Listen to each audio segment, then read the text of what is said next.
বাড়িতে diabetic person অথবা weight loss করতে চান, বানিয়ে ফেলুন মুগ ডাল চিলা। একটা গ্রাইন্ডার জারে দিয়ে দিলাম 1.5 কাপ মুগ ডাল আর 1/2 কাপ বিউলির ডাল। ভালো করে ধুয়ে সারা রাত ভিজিয়ে রেখেছিলাম। সামান্য জল দিয়ে একটা পেস্ট আমি বানিয়ে নিচ্ছি। এবার একটা বড় বাটির মধ্যে এই ব্যাটারটা ঢেলে দিলাম। দিয়ে দিলাম 4টে কুচনো কাঁচা লঙ্কা, 1/4 চা চামচ হলুদ গুঁড়ো আর স্বাদ অনুযায়ী লবণ। দিয়ে এটা খুব ভালো করে মিশিয়ে নিচ্ছি।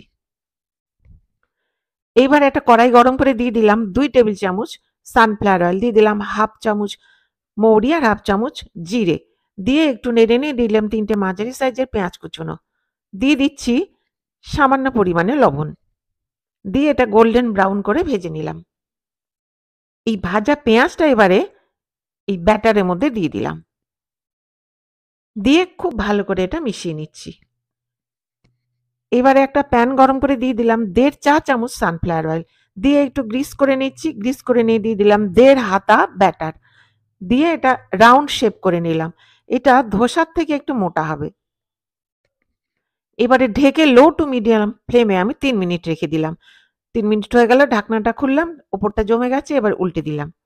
উল্টে দিয়ে নিচ পোর্শনটা গোল্ডেন ব্রাউন হয়ে গেলেই তৈরি মুগ ডাল চিলা। নিন, এবার বাড়িতে করুন, খান আর সবাই খুব হেলদি থাকুন।